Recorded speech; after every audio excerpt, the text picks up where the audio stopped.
నమస్తే, welcome to news pocket. Drone warfare ప్రస్తుతం ప్రపంచ యుద్ధ రీతిని మార్చివేస్తుంది.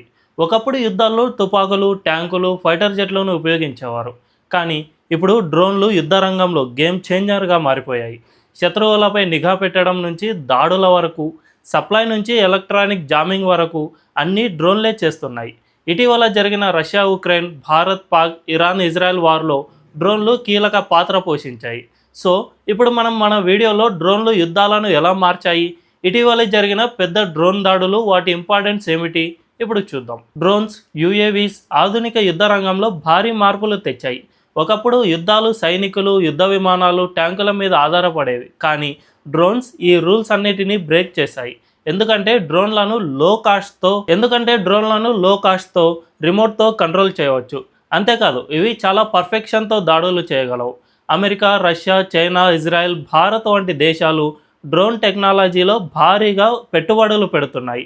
ఫ్యూచర్ వార్ఫేర్ మొత్తం డ్రోన్లపైన ఆధారపడుతుంది కాబట్టి ఆయా దేశాలు ఈ టెక్నాలజీపై విపరీతంగా ఖర్చు చేస్తున్నాయి. డ్రోన్లు నిఘా, టార్గెట్ అనలైజ్ చేయడం, దాడులు చేయడం, ఆర్మ్డ్ వెపన్స్ సప్లై చేయడం, ఎలక్ట్రానిక్ జామింగ్ వంటి అనేక పనులు చేస్తాయి. ఫర్ ఎగ్జాంపుల్, భారత ఆర్మీ సరిహద్దు దగ్గర నిఘా, ఉగ్రవాదుల గుర్తింపు కోసం డ్రోన్లను ఉపయోగిస్తోంది. హైదరాబాద్కు చెందిన మారుత్ డ్రోన్స్ సైన్యానికి ఆర్మ్డ్ వెపన్స్, ఔషధాల డెలివరీలో కీలక పాత్ర పోషిస్తోంది. ఆర్టిఫిషియల్ ఇంటెలిజెన్స్, మెషిన్ లెర్నింగ్, అధునాతన సెన్సార్లతో డ్రోన్లు ఇప్పుడు శత్రు రాడార్లకు చిక్కకుండా ప్రయాణిస్తున్నాయి. ఇవి సైనికుల ప్రాణాలను కాపాడుతూ యుద్ధ వ్యూహాలను మరింత పటిష్టం చేస్తున్నాయి. ఇటీవల జరిగిన యుద్ధాల్లో డ్రోన్లను భారీగా ఉపయోగించారు. తక్కువ ధరతోనే ఊహించని రీతిలో నష్టాన్ని కలిగించారు. రష్యా ఉక్రెయిన్ వార్ నుంచి డ్రోన్లు భారీ చేంజ్ను తీసుకువచ్చాయి. 2025 జూన్ 23న రష్యా ఉక్రెయిన్పై 350కి పైగా డ్రోన్లు, 11 క్షిపణులతో దాడి చేసింది. అందుకు ప్రతిగా ఉక్రెయిన్ కూడా స్పైడర్ వెబ్ ఆపరేషన్లో 117 డ్రోన్లతో రష్యా యుద్ధ విమానాలను ధ్వంసం చేసి $7 బిలియన్ నష్టాన్ని కలిగించింది. ఉక్రెయిన్ చేసిన ఈ దాడితో ప్రపంచం మొత్తం ఆశ్చర్యపోయింది. చిన్న డ్రోన్లతో ఇంతటి భారీ విధ్వంసాన్ని కలిగించవచ్చా అన్నది గుర్తించింది. అంతేకాకుండా ఇటీవల జరిగిన భారత్ పాకిస్తాన్ యుద్ధంలోనూ మన దేశం భారీగా డ్రోన్లను యూజ్ చేసింది. పాకిస్తాన్పై విరుచుకుపడింది. ఆ దేశంలోని ఇంపార్టెంట్ పోర్టులపై, ఎయిర్ ఫీల్డ్లపై డ్రోన్ దాడులు చేసింది. అంతేకాదు చైనాకు చెందిన HQ-9 ఎయిర్ డిఫెన్స్ను ధ్వంసం చేయడంలోనూ డ్రోన్లు చాలా ఇంపార్టెంట్ రోల్ను ప్లే చేశాయి. అటు టర్కీ కూడా పాకిస్తాన్కు డ్రోన్లను సప్లై చేయగా వాటిని మన దేశంపైకి ప్రయోగించింది పాకిస్తాన్. కానీ భారత్ వాటిని ధీటుగా ఎదుర్కొంది.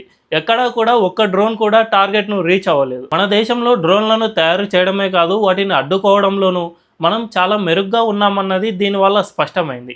డ్రోన్ దాడులు యుద్ధ రంగంలో ఎందుకు ముఖ్యమైనవో ఇప్పుడు చూద్దాం. ఫస్ట్ రీజన్, డ్రోన్లు తక్కువ ఖర్చుతో భారీ నష్టాన్ని కలిగిస్తాయి.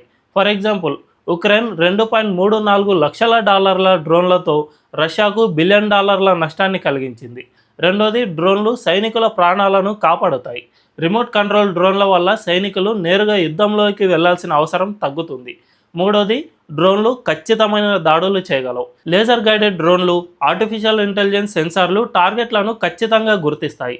ఫర్ ఎగ్జాంపుల్, భారత్ ఆపరేషన్ సింధూర్లో ఇజ్రాయెల్ టెక్నాలజీతో తయారైన స్కై స్ట్రైకర్ సూసైడ్ డ్రోన్లను ఉపయోగించింది.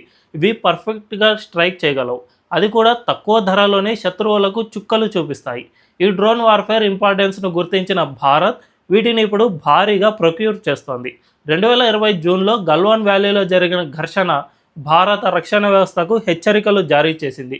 ఈ ఘటన తర్వాతే అధునాతన డ్రోన్ టెక్నాలజీ అవసరాన్ని గుర్తించింది భారత్ ఆర్మీ. గల్వాన్ తర్వాత భారత్ డ్రోన్ ప్రొక్యూర్మెంట్ను వేగవంతం చేసింది. 2021లో ఇజ్రాయెల్ నుంచి 4 హెరాన్ డ్రోన్లను లీజ్కు తీసుకుంది. వీటిని లడాక్ సరిహద్దుల్లో నిఘా కోసం ఉపయోగించింది. 2024లో అమెరికా నుంచి $3.5 బిలియన్ 31 MQ-9B ఆర్మ్డ్ డ్రోన్లను కొనుగోలు చేసింది. ఇవి హై ఆల్టిట్యూడ్ ప్రాంతాల్లో నిఘా ఉంచడమే కాకుండా అవసరమైతే దాడులు చేయడానికి సమర్థవంతంగా పనిచేస్తాయి. ఆపరేషన్ సింధూర్లో ఇజ్రాయెల్తో కలిసి తయారు చేసిన స్కై స్ట్రైకర్ డ్రోన్లను ఉపయోగించారని నివేదికలు చెబుతూ ఉన్నాయి. గల్వాన్ ఘటన తర్వాత భారత్ డ్రోన్ల విషయంలో స్వదేశీ తయారీపై దృష్టి సారించింది. ఇది మన రక్షణ వ్యూహంలో చాలా కీలకమైన మార్పు. ఇప్పుడు భారత్ డ్రోన్ తయారీ రంగంలో వేగంగా అభివృద్ధి చెందుతోంది. డ్రోన్ రూల్స్ 2021, IDEX స్కీమ్లతో ప్రభుత్వం స్వదేశీ తయారీని ప్రోత్సహిస్తోంది. మన దేశంలో ప్రముఖ కంపెనీలు ఈ డ్రోన్లను తయారు చేస్తున్నాయి. వాటిలో ముఖ్యమైన వాటిని ఇప్పుడు చూద్దాం. Adani defence and aerospace. హైదరాబాద్లో ఇజ్రాయెల్ ఎల్బిట్ సిస్టమ్తో కలిసి హెర్మెస్ 900 స్కై స్ట్రైకర్ డ్రోన్లను తయారు చేస్తోంది.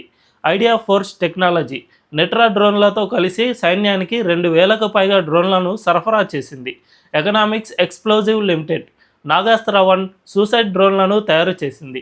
వీటిని గల్వాన్ ఘటన తర్వాత ఎల్ఏసీ వెంబడి యూజ్ చేస్తూ ఉన్నారు. టాటా అడ్వాన్స్డ్ సిస్టమ్స్, గరుడ ఏరోస్పేస్ ఇవి కూడా యాంటీ డ్రోన్ సిస్టమ్స్ను తయారు చేస్తున్నాయి. ఈ కంపెనీలు స్వదేశీ టెక్నాలజీని అభివృద్ధి చేస్తూ ఇండియాను డ్రోన్ హబ్గా మార్చే దిశగా పనిచేస్తున్నాయి. ఇలా ప్రస్తుతం ప్రపంచమంతటా డిఫెన్స్ రంగంలో డ్రోన్లను ఉపయోగించడానికి ట్రై చేస్తున్నాయి. అందులో భారత్ కూడా ముందు వరుసలో ఉంది. మనం డిఫెన్స్ డ్రోన్లను భారత్లోనే తయారు చేసుకుంటూ ఎంతో ముందుకు సాగుతున్నాం. దీంతో ఆపరేషన్ సింధూర్లోనూ పాకిస్తాన్ను చాలా ఈజీగా కొట్టగలిగాం. ఈ డ్రోన్ల ఇన్ఫర్మేషన్ గురించి ఎన్నో ఆర్టికల్స్ రీసెర్చ్ చేసి మరి ఈ ఇన్ఫర్మేషన్ను గ్యాదర్ చేసాం. ఈ వీడియో కనుక మీకు నచ్చినట్లయితే వెంటనే మా ఛానల్ను సబ్స్క్రైబ్ చేసుకోండి. Thank you.